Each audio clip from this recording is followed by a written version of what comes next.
El día de hoy vamos a hablar sobre el capital de trabajo neto operativo.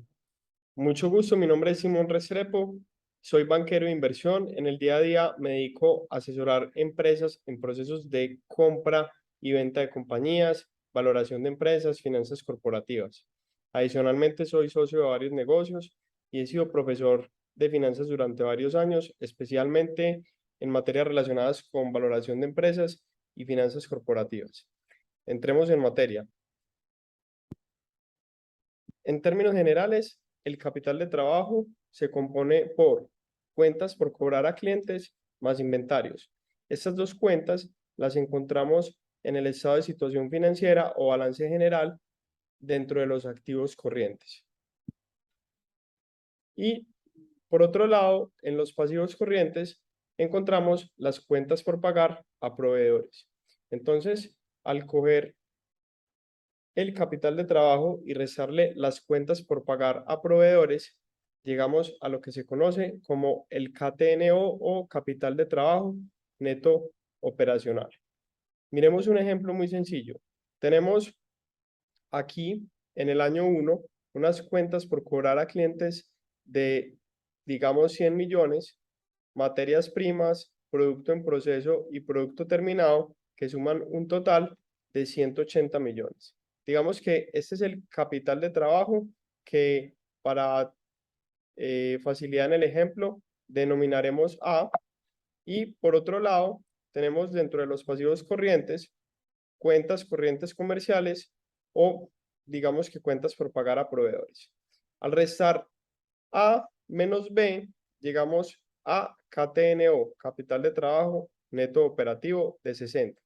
Digamos que la empresa tiene un requerimiento de capital de trabajo de 100 millones más 80 millones en inventarios, igual a 180, pero una proporción importante de ese capital de trabajo ha sido financiada por proveedores que corresponden, el ejemplo, a 120. Por lo tanto, el capital que la empresa tiene que poner de sus propios recursos es de 60.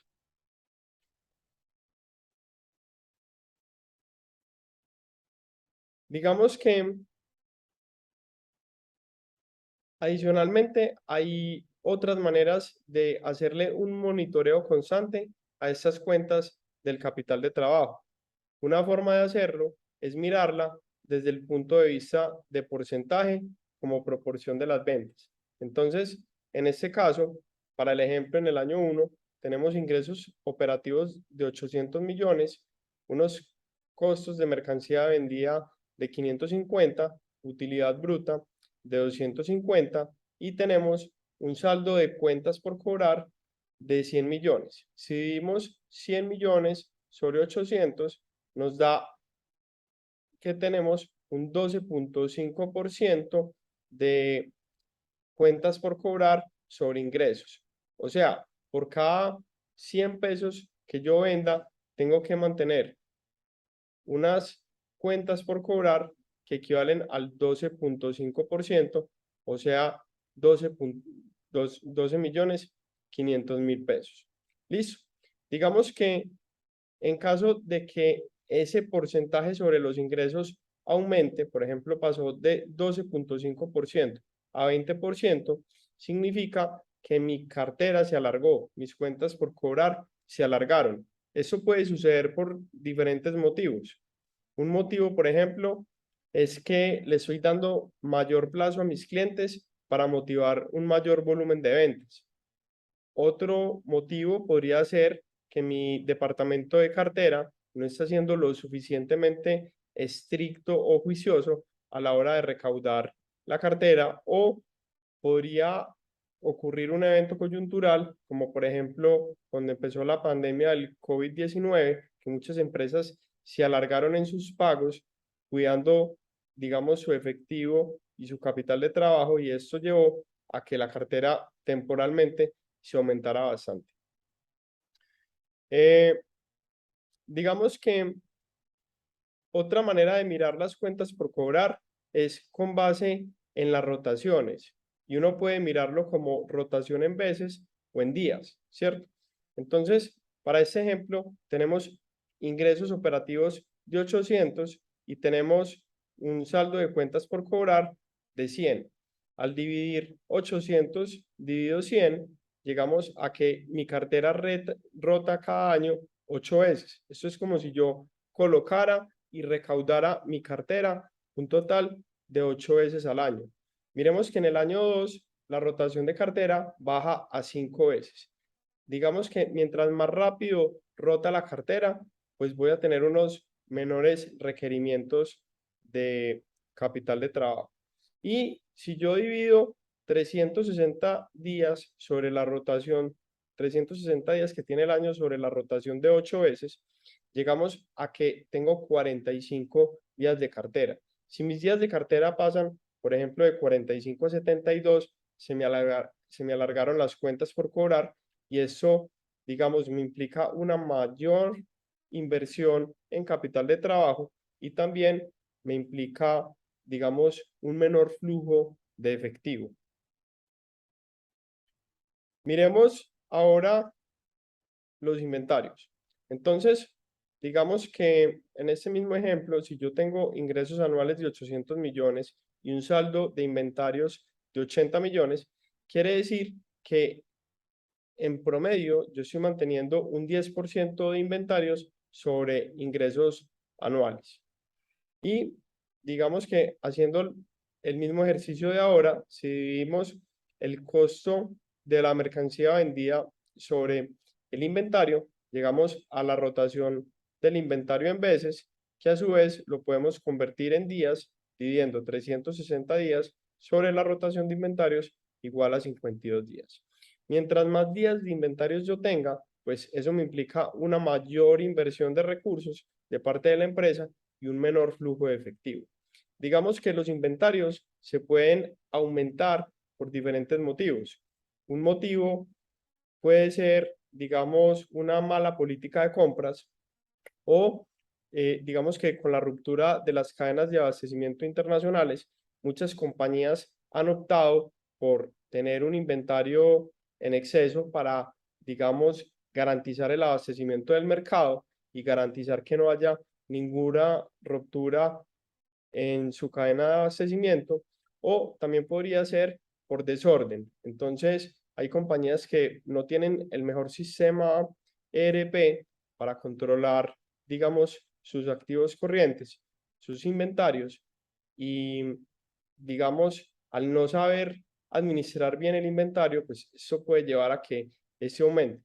Sucede mucho en algunas compañías como por ejemplo del sector textil confección, donde hay muchas referencias diferentes, tallas diferentes, colores diferentes. Digamos que eso les implica mantener grandes niveles de inventario que tienen que producir por anticipado y que no saben realmente cuáles son las referencias que más van a rotar. Y digamos que hay en algunas ocasiones empresas que no han aprendido a manejar bien esto, pues se llenan de inventarios de baja rotación y eso les empieza a afectar, digamos que su flujo de efectivo.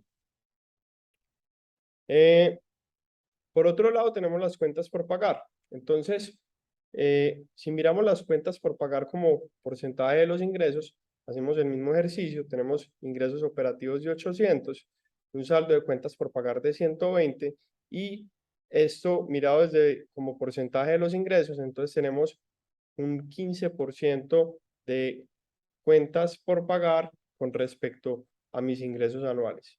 Eso lo podemos convertir también en rotación en veces, dividiendo costo de mercancía vendida sobre cuentas por pagar, me da rotación en veces, y esa rotación la puedo convertir a su vez en días. Entonces, en este caso, tengo 79 días de cuentas por pagar. Digamos que tradicionalmente las compañías más grandes tienden a pagar más lento, tienden a tomarse más días de pago con proveedores. Digamos que la regulación y la ley ha venido tratando de bajar esos días de cuentas por pagar para mejorar el flujo efectivo de las compañías pequeñas que tienen un menor acceso a la financiación bancaria. Digamos que yo pienso que los clientes deben manejar un equilibrio en sus cuentas por pagar a proveedores. porque hay algunas empresas que creen que por tomarse muchos días están siendo muy inteligentes y se están financiando por cuenta de proveedores, pero resulta que los proveedores eh, dentro de sus precios de ventas también empiezan a aumentar los precios a ciertos clientes que se toman muchos días. Entonces, digamos que cuando entrevisto gerentes de empresas y todo eso, hay algunos que me dicen, sí, es que X cliente me paga 120 días, pero no importa, yo a él le vendo más caro, entonces dentro de ese sobreprecio está la financiación. Digamos que lo ideal es tener un equilibrio con mis proveedores y pagarles en un tiempo justo que nos permita a todos ser eficientes. Em, digamos que cuando cogemos entonces cuentas por cobrar más inventarios menos cuentas por pagar, llegamos al KTNO. Y cuando comparamos ese KTNO con los ingresos, llegamos al KTNO sobre ingresos. Entonces, este porcentaje acá me parece que es el más fácil de monitorear y de tener en consideración a la hora de ir analizando la evolución de una compañía. A mí me encanta hacer benchmark de compañías. Entonces, cojo 10 compañías que sean similares de un mismo sector y no solamente analizo los márgenes brutos, operativos, netos, sino que adicionalmente reviso cuál es su porcentaje de KTNO sobre ingresos y, digamos, eso me permite tener una idea de cuál es el capital de trabajo que se requiere para operar en cierta industria y cuáles son las empresas dentro del benchmark más eficientes y más ineficientes en el manejo de ese capital de trabajo. Es una medida súper fácil de calcular y digamos que usted va aprendiendo de acuerdo a su industria, porque no es lo mismo producir alimentos que distribuir químicos o vender vehículos. Digamos, usted va aprendiendo cuál va a ser el requerimiento de capital de trabajo para su industria específica. Esto es muy importante porque, por ejemplo, hay una empresa que factura 10.000 millones al año y quiere pasar a vender 20.000 millones al año, ¿cierto? Entonces, digamos que sobre un ejemplo de un KTNO del 10% sobre ventas, si la empresa pasa de 10.000 a 20.000 y tiene un KTNO del 10% sobre ingresos, quiere decir que ese crecimiento le va a exigir a la empresa 1.000 millones de pesos adicionales de KTNO. Ese KTNO se va a tener que financiar o de reinversión de utilidades de la misma compañía o se va a tener que financiar con pasivos financieros. Entonces, eso le va dando a uno una idea de qué recursos va a requerir para poder crecer. Digamos que dentro de eso, uno también habla del ciclo operativo. Y el ciclo operativo, digamos, se mide en días y está compuesto por los días de inventario más los días de cartera. Entonces, si tengo, por ejemplo, 52 días de inventarios y 45 días de cartera, tengo un ciclo operativo de 97 días. Y si a esos 97 días yo le resto los días de cuentas por pagar, llego al ciclo de efectivo. Y el ciclo de efectivo, digamos, teóricamente, lo que me dice es cuántos días me demoro desde que saco el dinero para pagarle a mis proveedores hasta que recupero el dinero de los clientes. Mientras más días tenga en el ciclo de efectivo, digamos que más capital de trabajo voy a requerir. Hay empresas que tienen ciclos de efectivo negativos. Entonces, por ejemplo, un supermercado puede tener cuentas por pagar a proveedores, por ejemplo, de 30 días, inventarios de 15 días, eso me da un ciclo operativo eh, me confundí. Un supermercado, por ejemplo, puede tener 15 días de inventario, 0 días de cuentas por cobrar, son 15 días de ciclo operativo y pagarle a sus proveedores a 30 días. Entonces sería 15 menos 30 igual ciclo de efectivo, 15 días negativo. Digamos que teóricamente un supermercado que maneje bien su capital de trabajo, pues no va a tener requerimientos de capital de trabajo para poder crecer. Tendrá otro tipo de requerimientos, pero no necesariamente de capital de trabajo.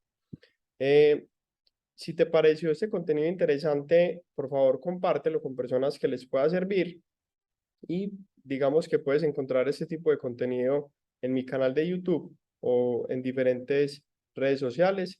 Gracias por tu atención. Cualquier duda me puedes escribir donde encuentres este video y con mucho gusto te voy a responder.